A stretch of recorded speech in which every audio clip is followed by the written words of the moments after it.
আল্লাহকে মানো, আল্লাহকে মানো,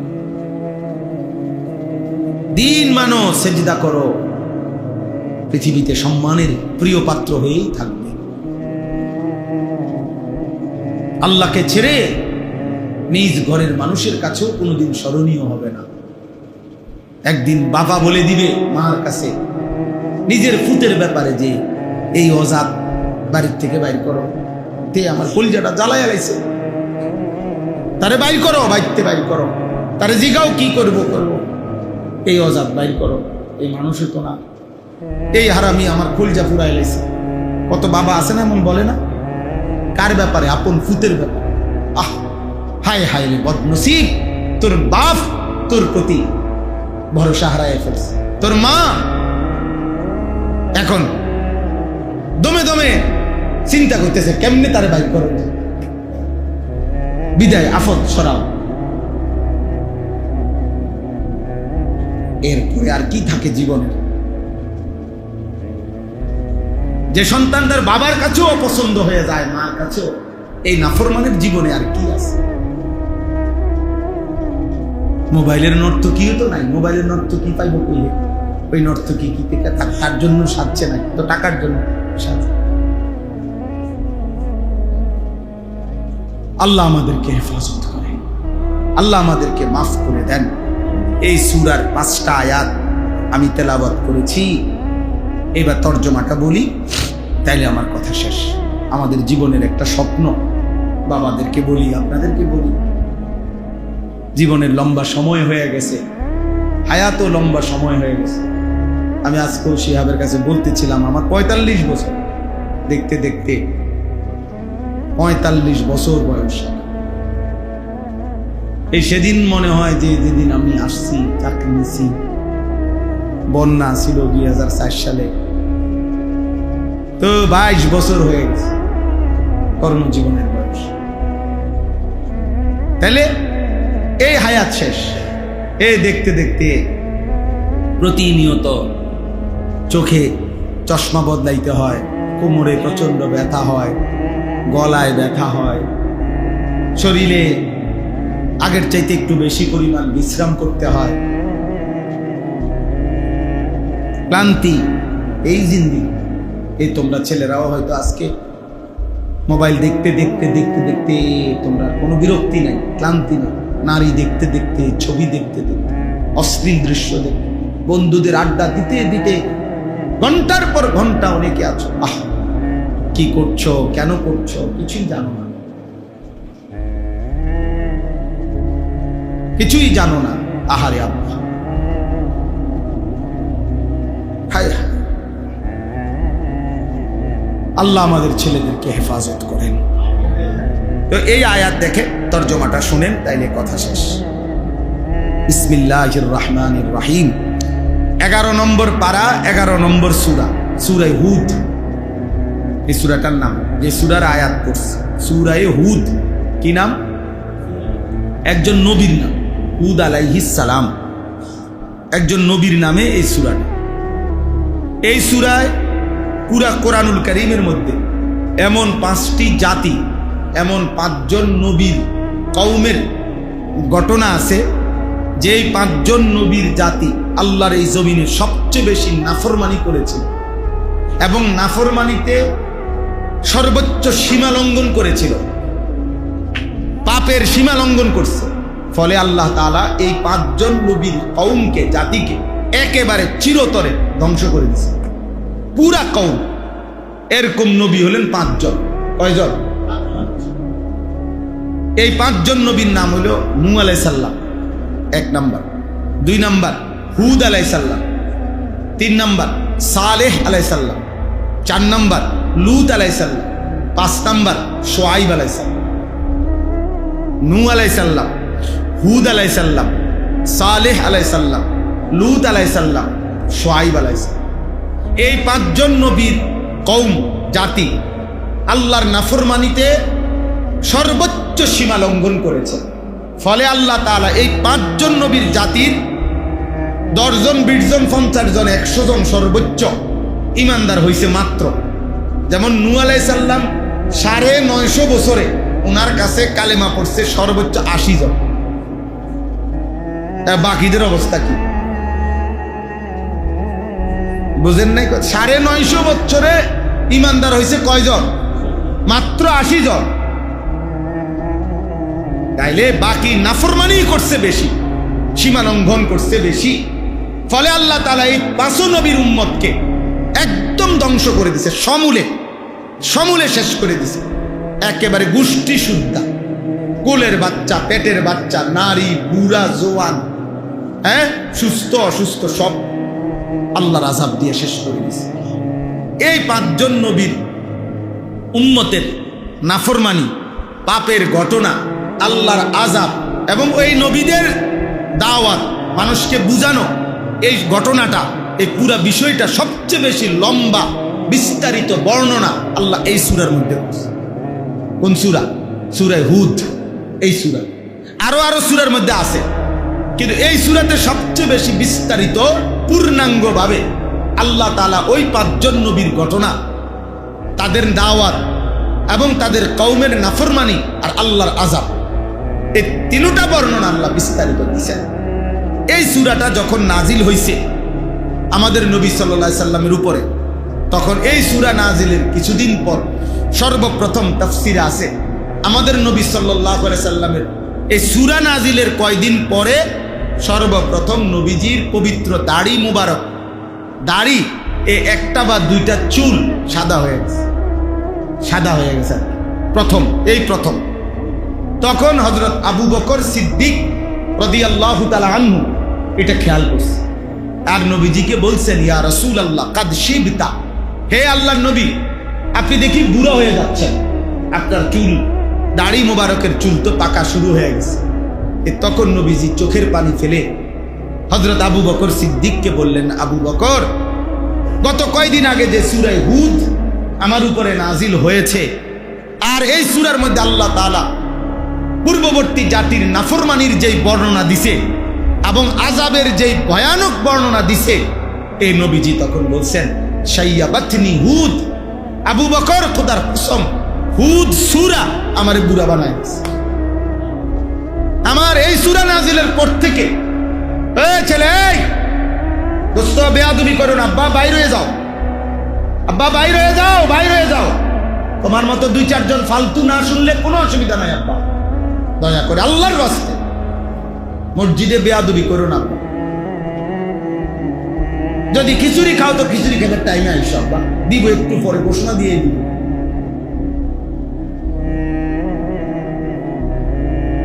আমি ছেড়ে দেওয়ার মানুষ না, আমার জিন্দেগির এটা স্বপ্ন, সাধনা, আমার সন্তান ফিরবে, আমাদের ছেলেরাই ফিরবে, এবং আমরা আশাবাদী আলহামদুলিল্লাহ, এবং এই আশাতে আমরা হতাশ না। সবচেয়ে মজার বিষয় এটা, হতাশ আলহামদুলিল্লাহ। সারা বাংলাদেশে হাজার হাজার লাখো ছেলে প্রতিদিন আলহামদুলিল্লাহ আল্লাহর দিকে ফিরতেছে। সময়ের একটা পরিবর্তন থাকে, আল্লাহর কুদরতে পরিবর্তনের একটা সূচনা হয়। গত 15 দিন আগে, 20 দিন আগে হবে, গত মাসে আমরা সিলেট এক মসজিদে, সিলেট বিভাগীয় শহরে ফজরের নামাজের পরে বয়ান করছি আলহামদুলিল্লাহ। ফজর ক্যাম্পেইন আমার একটা কাজ আছে সারা বাংলাদেশে, আমি ফজর ক্যাম্পেইনের কাজ করি, অর্থাৎ ফজরের নামাজে মুসল্লি বৃদ্ধির চেষ্টা করি জায়গায় জায়গায়। এটা নিয়ে আমি আলাদা সময় দিই যুবকদেরকে, আমার এগুলা নিয়ে অনেক ছেলে পেলে আছে যারা এই কাজটা করে সারা দেশে। ফজর ক্যাম্পেইন করি আমরা, এটার ক্যাম্পেইন মানে প্রচারণা, ইংরেজি শব্দ, অর্থাৎ ফজরের জন্য প্রচারণা করি আমরা আলহামদুলিল্লাহ। জায়গায় জায়গায় ছেলেরা এখন এই কাজটা করে। তো সিলেট বিভাগের ছেলেরা আমাদের যারা, তারা সিলেট বিভাগীয় শহরের একটা বড় মসজিদ 3 তালা, ওইটার মধ্যে বলছে, হুজুর আমরা ফজর ক্যাম্পেইনের পক্ষ থেকে ফজর বাদ বয়ানের ব্যবস্থা করছি, আপনি আসবেন। আমি ইনশাআল্লাহ ফজরের পরেই বয়ান হবে। ফজরের পরে বয়ান করার জন্য, ফজরের নামাজ পড়ার জন্য যখন আমি যেই বাসাতে ছিলাম রাত্রে, ওই বাসার থেকে ফজরের ওয়াক্তে আসতেছি যখন, তখন এই মসজিদে, তখন এই আসার পথের আধা ঘন্টা দেখছি যে এই পরিমাণ সাইকেল দিয়া ছেলে মসজিদে আসতেছে, ফজরের নামাজের জন্য। মানে আমি সাথে বসা ছিল মনসুর ভাই, যার বাসায় ছিলাম। আমি মনসুর ভাইরে বললাম, মনসুর ভাই দেরি হয়ে গেছে, আপনার আসতে হইতে পারে, আপনি গিয়া আজ ইনশাআল্লাহ আপনি হয়তো ফজরের নামাজের জন্য ইমাম সাহেবের তালায় জায়গা পাইতেন। এমনি কইতেছিলাম হাসতে হাসতে। এবার আমি বললাম, মনসুর ভাই আমার স্বপ্ন এটা, একদিন এমন হবে জুমার নামাজের জন্য যেমন মুসল্লি গেটে দাঁড়ায় থাকে, ইনশাআল্লাহ একদিন ফজরের নামাজের জন্য মুসল্লি এরকম দাঁড়ায় থাকবে। মসজিদ কমিটি বলবে যে ফজরের মুসল্লি জায়গা হয় না, মসজিদ বাড়াও, দোতলা করো, তিনতলা করো। ঠিক কইতেছি, গাড়ি থামছে মসজিদ বরাবর, মুয়াজ্জিন বলতেছে, হুজুর যেই তালা ইমাম সাহেব দাঁড়ায় দোতলায়, এনে একজন মানুষ দাঁড়ায় বেড়ার জায়গা।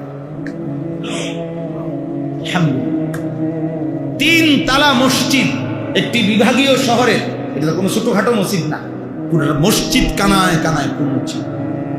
আমি বক্তার সফলতা বলতেছি না, নাউজুবিল্লাহ, খুদার কসম। আপনারা আমি বক্তা কত বড় এটা বুঝাইতেছি না, আল্লাহর কসম না, আমি বুঝাইতেছি আল্লাহর দিকে মানুষ ফিরতেছে, আল্লাহর দিকে। এরপরে শিহাব এই বয়ান শেষে 9টা বাজে, এরপরে বয়ানে গেছি যেখানে, সেটা আরো আশ্চর্য। সেটা হলো সিলেটের একেবারে গহীন এলাকা, চা বাগানের শ্রমিকদের জন্য আমাদের মাহফিল ছিল সকাল 9টা, শুধু চা শ্রমিক। আলহামদুলিল্লাহ, সেখানে গিয়েও দেখছি ভরপুর মানুষ চা শ্রমিক আল্লাহর কথা শুনতে বসে আছে। তার মানে বলার উদ্দেশ্য হলো, আলহামদুলিল্লাহ, বাংলাদেশে তোমরা শোনো ছেলেরা, ঢাকা শহরে কামরাঙ্গীর চরে হিজড়াদের জন্য, হিজড়া এই তৃতীয় লিঙ্গের মানুষ যারা, তাদের জন্য নিয়মতান্ত্রিক মাদ্রাসা চালু হয়েছে এবং ইতিমধ্যে হিজড়া মহিলা, হিজড়ারা 3 খতম 4 খতম সহি শুদ্ধ কোরআন খতম করে ফেলছে। আমি নিজ হাতে কুমিল্লা চান্দিনা মাদাইয়ার মাঝামাঝি একটা জায়গায়, এখানে বেদে বেদে সম্প্রদায় থাকে, আমি নিজের হাতে আজ থেকে 5-7 বছর, আরো বেশি 8-10 বছর আগে ওদের মাহফিল চালু করছিলাম 2000 টাকা চাঁদা দিয়া। আমি নিজে আলহামদুলিল্লাহ ওই মানুষের বাদ্যা, এই বাদ্যার ঘরে আল্লাহর কসমে কোরআন হাতে বলতেছি, আমি নিজে বাদ্যার 4টা ফুট নিজের হাতে হাফেজে কোরআন পাগড়ি মাথায় দেওয়া হয়েছে। বাদ্যার ফুট হাফেজে কোরআন। বাদ্যা বোঝেন না, নৌকার থাকে যারা, জি জি, এটা সময়ের পরিবর্তন, এটা মালিকের ফয়সালা, বোঝো নাই? বৃষ্টি যখন আসে তার আগে ঠান্ডা বাতাস বইতে থাকে, বৃষ্টির আগের বাতাস বইলেই যেই কোনো বুদ্ধিমান মানুষ বুঝে যে এই বাতাসটার ঠান্ডাটাই আলাদা, সে বুঝে বৃষ্টি আসতেছে, ইমানের বিজয় আসতেছে, আলহামদুলিল্লাহ ইসলামের বিজয় আসতেছে সারা পৃথিবী। তখন সেদিন ইনশাআল্লাহ হয় মাহদির পক্ষে যাবে, নয় দাজ্জালের পক্ষে যাবে। ইমান আমলওয়ালা হইলে ইনশাআল্লাহ মাহদিকে পাইবা, ইমান আমলওয়ালা না হইলে বেঈমান দাজ্জালের পক্ষে চলে যাবে, খালাস। আল্লাহ তোমাদের সবাইকে কবুল করে, আল্লাহ তোমাদের সবাইকে কবুল করে। চলেন তর্জমাটুকু শুনেন। আল্লাহ তাআলা বলেন, তো বলতেছিলাম নবীজি বলছেন, শাইয়াবাতনি হুদ, আবু বকর সূরা হুদ আমারে বুড়া বানায় ফেলছে। কেন? অর্থাৎ হইল আমার উম্মত যদি এই গুনাহগুলো আবারও তারাও করে, আহা আমার আল্লাহর আযাব যদি আমার উম্মতের উপরে আসে তাদের কি হবে? উম্মতের পেরেশানি আমারে বুড়া বানায় ফেলছে। নবী সাল্লাল্লাহু আলাইহি সাল্লাম বুড়া হয়ে গেল, বলতেছে আমারে বুড়া বানায় ফেলছে, আমার উম্মতের টেনশন। এই পাপ, তাদের মৌলিক পাপ ছিল 3টা। 1 নাম্বার হলো তাওহীদের খেলাফ, শিরিক। 2 নাম্বার উপার্জনের মধ্যে হারাম। 3 নাম্বার যৌন চাহিদার মধ্যে হারাম। বুঝছেন হিসাবটা? একসাথ করলে 5টা জাতির পাপ শব্দই একসাথ করলে এ খোলাসা দাঁড়াবে। অর্থাৎ লজ্জাস্থানের চাহিদায় মাতাল এই যত লোক নারী দেখে, ছবি দেখে, নাটক দেখে, সিনেমা দেখে, মোবাইলে অশ্লীল দৃশ্য দেখে, উলঙ্গ নাচ গান দেখে, রাতভর জোয়ান কন, বুড়া কন, সাগওয়ানের কন আর মোবাইলওয়ালা কন, যে তার মেইন পাপটা কি?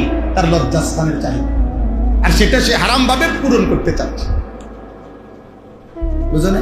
আর যত আরেক দিকের অনেক মানুষ উপার্জন করছে হারাম, সুদ, ঘুষ, কিস্তি, লোন, চুরি, ডাকাতি, ছিনতাই, রাহাজানি, জনগণের সম্পদ লুণ্ঠন, অবৈধ উপার্জন, ওজনে কম দেওয়া, যত রকমের বাটপারি কইরা পয়সা হারাম উপার্জন।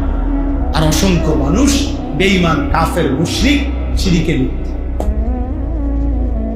আল্লাহ আমাদেরকে হেফাজত করে, আল্লাহ আমাদেরকে হেফাজত করে। আল্লাহ কোরআনে একটা চমৎকার ওয়াদা দিছে, আল্লাহর নবীরে একটা সুন্দর কথা বলে দিছে। বন্ধু, দুইটা জিনিস আপনারে বলে রাখি, আপনি টেনশন করেন, এত কাঁদেন না। একটা হলো আপনার উম্মতের মধ্যে ইস্তেগফার থাকলে আমি আল্লাহ কইলাম চূড়ান্ত আযাব দিয়ে ধ্বংস করতে। ওরে কইেন দেখে আর রাখতে। আর দুই নাম্বার হলো সুবহানাল্লাহ, দুই নাম্বার হলো ইসলাহের চেষ্টা যদি থাকে, ইসলাহ যদি চলমান থাকে, বাবা ছেলেকে বলতেছে, স্বামী স্ত্রীকে বলতেছে, ইমাম মুসল্লি করে বলতেছে, সমাজের মুরব্বীরা ফলাফানরে কইতেছে, মানে একজন আরেকজনকে ইসলাহ করতে চেষ্টা করতেছে, এইটা যদি চালু থাকে আমি আযাব দিয়ে ধ্বংস করব। সুবহানাল্লাহ। ওমা কানা আল্লাহু মুআযযিবাহুম ওয়া হুম ইস্তাগফিরুন। আরেকটা হলো ওমা কানা রাব্বুকা লিয়াহলিকাল কুরা বিযুলমিন লিইহলিকাল কুরা বিযুলমিন ওয়া হুম মুসলিহুন। এইজন্য এই বলা চালু রাখা বলে অন কি সিজন বৃষ্টি, অন বৃষ্টি বা অন কি ওয়াজের সিজন না, অন হুদা ভাত খানার সিজন, ঠিক না? অন হইলো বনার চা খানার সিজন, বুঝেন নাই? ওয়াজের ব্যাপার, আল্লাহর কথা বলার ক্ষেত্রে মন্তব্য হইল কি অন কি ওয়াজের সিজন নি, না, অন হলো শুধু খানার সিজন, খানার সিজন। আমি আমার মাদ্রাসার ছাত্ররা বলতেছে হুজুর গরম, আমি ছাত্র ঘরে বয়ানে বলতেছি বেটা গরম যে আল্লাহর বরকত, তুমি এটা বুঝুনি। মানে আমি মানে আম পাকে গরমে, জাম পাকে গরমে, তাল পাকে গরমে, কাঁঠাল পাকে গরমে, লিচু পাকে গরমে, সমস্ত মৌসুমি ফল পাকে কিসে? গরমে। তাহলে গরম যদি বরকত না হয় তো এই ফলগুলো কেমনে মিলতো? এবার ছেলেরা মাথা না কয়ে না, ঠিকই তো বুঝছি। তাইলে এই জন্য বললাম আল্লাহর কথা বলার কোনো সিজন নাই, প্রতিদিনই আল্লাহর কথা, প্রতি রাতেই কার কথা? আল্লাহ আমাদেরকে তৌফিক দান করেন, আল্লাহ আমাদেরকে কবুল করে নেন। তোমরা ফিরতে শেখো, তোমরাও এই এলাকায় যারা ছেলে আসো নিজেদের মধ্যে ফজর ক্যাম্পেইনের কাজ করো। অর্থাৎ একজন বন্ধু সিদ্ধান্ত নাও তুমি ফজরের নামাজ মসজিদের জামাতে পড়বা, আর তুমি একজন বন্ধুকে ফজরের নামাজের জন্য ডাকবা। এই দূরে কাজ। তোমরা দুইজন আবার ভাবলে আরো দুইজন বাড়বে, আরো দুইজন বাড়লে চারজন বাড়বে, এমনি এমনি বাড়বে। একজন আরেকজনকে ডাকবে, একজন আরেকজনকে ডাকবে। এটাই আমাদের কাজ, আমরা এটা ফিকির করি। এতে করে ইনশাআল্লাহ মুসল্লি বাড়বে, ইমাম মাহদির সৈনিক বাড়বে ইনশাআল্লাহ। যেদিন আসবে তিনি আসবে, কিন্তু আমরা সওয়াবের অংশীদার হইতে অসুবিধা তো নাই। কথা বুঝেন নাই? যে বেটা গাছ লাগায় গেছে ছোট্ট চারা, সে হয়তো আর বাইচা নাই, কিন্তু গাছের থেকে আজও শত শত মানুষ ফল খাইতেছে, অসুবিধা কি? উনি তো কবরে চলে গিয়েও সওয়াব পাইতেছে। যে খাল কি করে দিছে, কাইটা দিছে, সে তো সওয়াব পাইতেছে। যে কালবাট করে দিছে সে তো সওয়াব পাইতেছে। যে একটা কল বয়ে দিছে সে তো সওয়াব পাইতেছে। যে মসজিদে দান করে গেছে সে তো সওয়াব পাইতেছে, হয়তো কবরে চলে গেছে। ওই দিন আমাদের কুমিল্লা একটা বিখ্যাত হোটেল আছে, সন্ধু হোটেল, কুমিল্লার নাম করা হোটেল সন্ধু হোটেল। সন্ধু হোটেলের গোশত আলুর ভর্তা পৃথিবী বিখ্যাত, এত স্বাদ, এত মজাদার। কুমিল্লা পদুয়ার বাজার বিশ্ব রোডে ওনার যে মেইন মালিক ইকবাল ভাই আমাদের, উনি আমার ওই দিন মেহমানদারি করাইছে ওনার হোটেল। তো ওনার দাদার বাপ, ওনার দাদা, ওনার আব্বা, এখন ওনারা এই ব্যবসা করে। তো উনি জায়গায় জায়গায় খালে, নদ, পুকুরে, বিভিন্ন জায়গায় ফ্রি ফোনা ফেলায়। ফোনা, মাছের ফোনা আছে না, এটা ওনার একটা শখ। হাজার হাজার টাকার ফোনা ফেলে আর কি, ফ্রি, মানে যেখানেই সুযোগ পায় মাছের ফোনা ফেলে দেয়, বুঝছেন? তা আমি বলি আপনি এটা কেন করেন? এর কথা শুনে হে কি করে সাধারণ মানুষ, হুজুর আমি এটা চিন্তা করছি, এই যে আমি 1000 পোনা ফেলাইলাম, এরপরে যে মাছটি হইল, যতভাবেই ধরুক মাছ, এডি মাছের একটা না একটা থাইকাই যাইবে, এইটা আবার বাচ্চা দিব, আবার ডিম দিব। হ্যাঁ, কাজে আমার এই সদকা জারিয়া কেউ বন্ধ করতে পারতো না। চিন্তা করছেন মাছের ফোনা দিয়ে তার বুঝটা কি, যে একেবারে 1000 ফোনা আমি যা ফালাইছি পরে এটা কাঁচাইয়া 1000-এ উড়ে যেতে পারিবে, এটা সম্ভব? একটা না দুটা থাকবে না তো, এটার থেকে আবার বাচ্চা হবে। তো তার মানে এই খাল, এই পুকুর যতদিন আছে ওর সোয়াব আর কি নাই, বন্ধ। দেখো একজন সাধারণ মানুষ কেমন অসাধারণ ফিকির করছে, আল্লাহ তাআলা ওনার ফিকিরে বরকত দান করেন।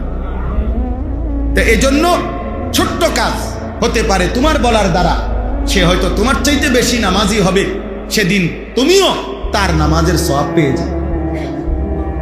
আল্লাহ তাআলা আমাদের সবাইকে তৌফিক দান করেন। এই আয়াত 5টার মূল বক্তব্য একটাই কথা, আমি একটা কথা বলার জন্য বিস্তারিত তাফসীর না, একটা কথা হলো আল্লাহ তাআলা বলছে, বান্দা তোমার কাছে আমার একটাই কথা, আমার নবীর মাধ্যমে আল্লাহ তাআলা বলছেন, বান্দা তোমাদের সকলের কাছে আমি আল্লাহর কথা হলো, প্রতিনিয়ত তোমাদের পাপ হবে, আমি জানি আমল ছুটে যাবে, তোমরা ঘাবড়াইও না।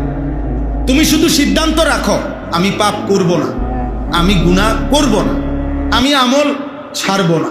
তবে যখনই পাপ হবে, যখনই আমল ছুটবে, আমি জানি ছুটবে, আল্লাহ বলছে কোনো ঘাবড়াইও না বান্দা, ও আনিস্তাগফিরু রাব্বাকুম, আবার পুনরায় গুনাহ ছেড়ে দিয়ে আল্লাহর কাছে মাফ চাও, সুম্মা তুবু ইলাইহি, আবার ইবাদত শুরু করে আল্লাহর কাছে ফিরে আসো। আল্লাহ বলছে যখনই গুনাহ হবে ছেড়ে দাও, মাফ চাও, আবার ইবাদত শুরু করে আবার আল্লাহর কাছে তওবা করো, মানে ফিরে আসো। তওবা মানে ফিরে আসা। এই ইস্তিগফার এবং তওবা তোমার জীবনের সাথে মিলাইয়া রাখো। তুমি সিদ্ধান্ত নাও গুনাহ আমি করব না, আমল আমি ছাড়ব না। আর যখনই গুনাহ হবে, যখনই আমল ছুটে যাবে, ইস্তিগফার এবং তওবা তোমার জীবনের সঙ্গী বানাও। কি জিনিসকে সঙ্গী বানাইতে কইছে? ইস্তিগফার এবং তওবা। এই দুই কথার অর্থ কি? ইস্তিগফার মানে হলো গুনাহ ছেড়ে দিয়ে মাফ চাওয়া, তওবা মানে ইবাদত শুরু করে আল্লাহর কাছে ফিরে আসা। এই কথাইটাই। 1 নাম্বার হলো আপনি গুনাহ ছেড়ে দিয়ে মাফ চাইতে হবে, 2 নাম্বার হলো আবার ইবাদত শুরু করে আল্লাহর কাছে ফিরতে হবে। ইবাদত শুরু না করে তওবা হয় না, গুনাহ ছেড়ে না দিয়ে মাফ চাইলে আল্লাহর কাছে ইস্তিগফার হয় না। এটা সব কিতাবে আছে।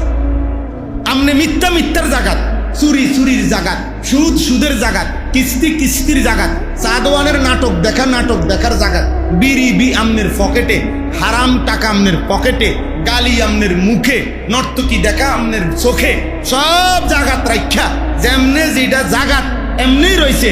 এবারটা কেবল পায় আস্তাগফিরুল্লাহ রাব্বি। কিতা মানে কি? কিতা ঘটনা কিতা কথা কয় না, কি রাস্তা ঘুরিলে কইতে আছেন, কোনটা রুছে বুঝেন নাই কথাটা? গুনারে গুনার জায়গাত রাখা আপনি কি রাস্তা ঘুরিলে কইতে আছেন, মানে কি? এবারে পকেটে বিড়ি, এবারে কয় আস্তাগফিরুল্লাহ। এবারে এই মাত্র আইছে সাধু আনতে টেলিভিশন চালিয়ে, আবার গিয়েই বিসমিল্লাহ করে হ্যানে বলবো, এবারে কয় আস্তাগফিরুল্লাহ। এমন আস্তাগফিরুল্লাহর উপরে আস্তাগফিরুল্লাহ, এমন তওবার উপরে কি? হ্যাঁ, আল ইস্তিগফারু বিলা ইকলাইন আনিজ যুনুব তাওবাতুল কাদ্দাবিন। গুনাহ বর্জন না করে মাফ চাওয়া, খোদার কসম কিতাবে আছে, এটা মিথ্যাবাদীর তওবা। তাওবাতুল কাদ্দাবিন, মিথ্যুকের তওবা, মিথ্যুকের তওবা, মিথ্যাবাদী, এটা মিথ্যুক। কিসের আস্তাগফিরুল্লাহ বেটা, কিসের আস্তাগফিরুল্লাহ? এমন আস্তাগফিরুল্লাহর উপরে কি পাকিস্তানের একজন বড় বুজুর্গ কুতবে আলম আরিফ বিল্লাহ হযরত মাওলানা শাহ হাকিম মোহাম্মদ আখতার রাহমাতুল্লাহ আলাইহি, ওনার একটা ঘটনা হযরত লিখছেন যে হযরত সফরে যাইতেছেন হজে, বিমানের মধ্যে উনি এহরাম পরা উনার পাশেও একজন এহরাম করা হাজি, দুজনে হজে যাইতেছে। তো এই পাশে যেই হাজি সাহেব হজে যাইতেছে এহরামের কাপড় পরা, উনি ওই বিমানের মহিলা যারা বিমানবালা, এরা অনেক সুন্দরী রূপসী, এদের কাপড় চোপড় কম, এরা আপনার অনেকটা বেপর্দা থাকে। তো এই হাজি সাহেব এর পাশে যিনি বসছে, উনি এই হজরত এই বুজুর্গকে বলতেছে, মহিলাদের দিকে তাকাইয়া, ওই বেড়া এহরাম পরা অবস্থায় তাকাইয়া আছে আর কি, মহিলাদের দিকে তাকাইয়াই নিজে নিজে বলতেছে, আস্তাগফিরুল্লাহ আস্তাগফিরুল্লাহ হযরত, ये कैसा मंजर है, আস্তাগফিরুল্লাহ আস্তাগফিরুল্লাহ হযরত, এটা কি দৃশ্য, মহিলা এগুলোর এই অবস্থা, কা পর্দা খুশিদা কই। তখন এই কিতাবে আছে যে হযরত তখন ওই আল্লাহ ওয়ালা এরে বলছে, উনারে ভাই তেরি আস্তাগফিরুল্লাহ পর আস্তাগফিরুল্লাহ,